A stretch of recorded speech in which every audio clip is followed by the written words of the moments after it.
महाराष्ट्र विधानसभा निवडणुकीचा निकाल हा जाहीर करण्यात आलेला आहे आणि या निकालामध्ये महायुतीने महाविकास आघाडीचा अतिशय दारुणरित्या पराभव केलेला आहे। तर आता कोणत्या पक्षाला एकंदरीत किती जागा मिळालेला आहे त्याचा आपण एक आकडा बघूया।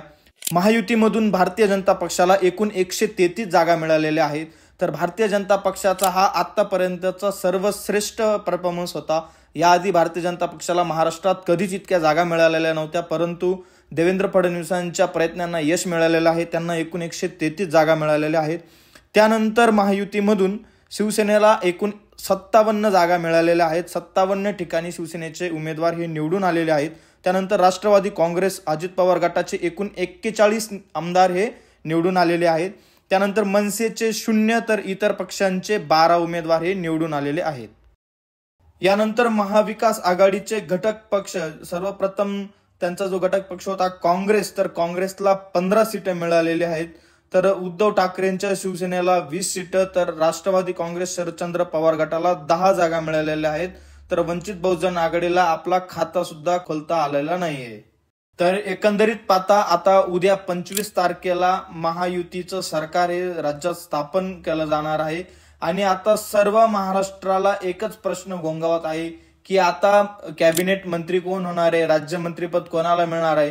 कारण की हे तिघ पक्षांना जे घवघवीत यश मिळालेलं आहे, त्यानंतर या तिघ पक्षांच्या ज्येष्ठ नेत्यांना आता मंत्रिपदाचे स्वप्न पडत असतील। बरेचसे आजी माजी मंत्री त्यांना पुन्हा एकदा कॅबिनेट मंत्रीपद मिळणार जाणार आहे। तर आता जे संभाव्य यादी आहे, कोणत्या पक्षाच्या नेत्यांना कोणतं पद मिळणार आहे त्याची एक लिस्ट आमच्याकडे आलेली आहे। तर ते संभाव्य उमेदवार कोण आहे ते आपण या व्हिडिओच्या माध्यमातून बघणार आहोत। व्हिडिओ चालू करण्यापूर्वी मित्रांनो, जर तुम्ही आमच्या चॅनलला सबस्क्राइब केलं नसेल तर खाली दिलेल्या सबस्क्राइब बटनवर क्लिक करून आत्ताच आमच्या चॅनलला सबस्क्राइब करून ठेवा, म्हणजे येणाऱ्या पुढील काळातील जास्तीत जास्त अपडेट्स आम्ही तुमच्यापर्यंत पोहोचवू। सर्वप्रथम भारतीय जनता पक्ष महाराष्ट्राचे प्रदेशाध्यक्ष चंद्रशेखर बावनकुळे यांना कॅबिनेट मंत्रीपद मिळणार आहे। त्यानंतर पुण्याचे पालकमंत्री तसेच माजी मंत्री चंद्रकांत दादा पाटील यांना सुद्धा कॅबिनेट मंत्री मिळणार आहे। त्यानंतर सुधीर मुनगंटीवार यांना सुद्धा कॅबिनेट मंत्रीपद मिळणार आहे।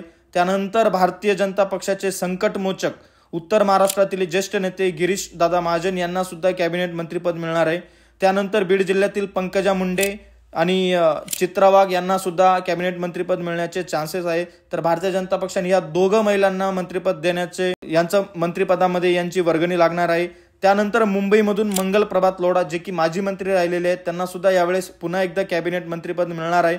याआधी भारतीय जनता पक्षाने मुंबईमधून फक्त मंगल प्रभात लोढा यांनाच मंत्रिपद दिलं होतं, परंतु यावेळेस अजून एक नाव आहे ते म्हणजे प्रवीण दरेकर, त्याचप्रमाणे प्रसाद लाड यांना सुद्धा यावेळेस यांची मंत्रिपदी वर्गणी लागू शकते। त्यानंतर राहुल कुल यांचं सुद्धा नाव चर्चेत आहे। त्याचप्रमाणे चांदवड देवळा विधानसभा मतदारसंघाचे आमदार ज्यांनी हॅट्रिक केलेली आहे ते आहे डॉक्टर राहुल आहेर, यांना सुद्धा यावेळेस कॅबिनेट मंत्रिपद मिळण्याची चान्सेस वाढलेले आहेत। चांदवडमध्ये झालेल्या सभेमध्ये देवेंद्र फडणवीस यांनी मतदारांना एक शब्द दिला होता की जर तुम्ही डॉक्टर राहुल दादांना तिसऱ्यांदा आमदार बनवलं आणि त्यातल्या त्यात 20,000पेक्षा जास्त आघाडीच्या मतांनी जर त्यांना निवडून आलं तर त्यांना मी कॅबिनेट मंत्रीपद देऊ असं त्यांनी शब्द दिला होता। तर आता बघू आपण ते त्यांचा शब्द पूर्ण करता की नाही। त्यानंतर यादी आहे ती राष्ट्रवादी काँग्रेस पक्षाची। तर या पक्षाकडनं पक्षाचे ज्येष्ठ नेते अजितदादा पवार यांना उपमुख्यमंत्रीपद मिळण्याचे चान्सेस आहे। त्यानंतर पक्षाचे ज्येष्ठ नेते दिलीप वळसे पाटील, त्यानंतर धनंजय मुंडे, माजी मंत्री छगन भुजबळ, हसन मुश्रीफ, त्याचप्रमाणे महिला नेत्या आदिती तटकरे यांना सुद्धा कॅबिनेट मंत्रीपद मिळण्याचे चान्सेस आहेत। यानंतर महायुतीचा अजून एक महत्त्वाचा घटक पक्ष तो म्हणजे शिवसेना। याआधी मागच्या पंचवार्षिकमध्ये शिवसेनेला मुख्यमंत्रीपद मिळालं होतं, मुख्यमंत्रीपदी एकनाथ शिंदे विराजमान झाले होते, परंतु आता यावेळेस भारतीय जनता पक्षाच्या जास्त जागा आलेल्या आहेत, त्यामुळे मुख्यमंत्रीपद कोणाला मिळेल यावर निकाल लागणारच आहे। परंतु जे संभाव्य कॅबिनेट मंत्रीपद मिळणार आहे ते नेते म्हणजे सर्वप्रथम माजी मंत्री दादा भुसे यांना 100% कॅबिनेट मंत्रीपद मिळणार आहे, कारण की ते आता 5व्यांदा निवडून आलेले आहे।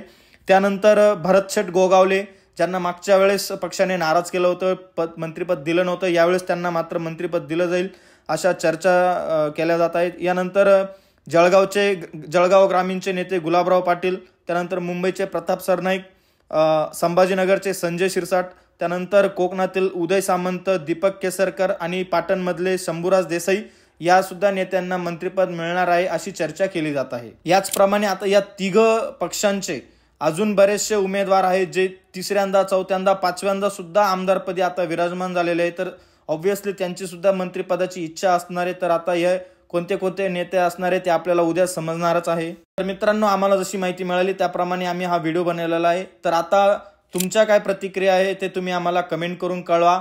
तर सर्वप्रथम महाराष्ट्राचा मुख्यमंत्री कोण होणार? देवेंद्र फडणवीस होणार की एकनाथ शिंदे होणार की अजितदादा पवार होणार? यावर तुमची प्रतिक्रिया कळवा.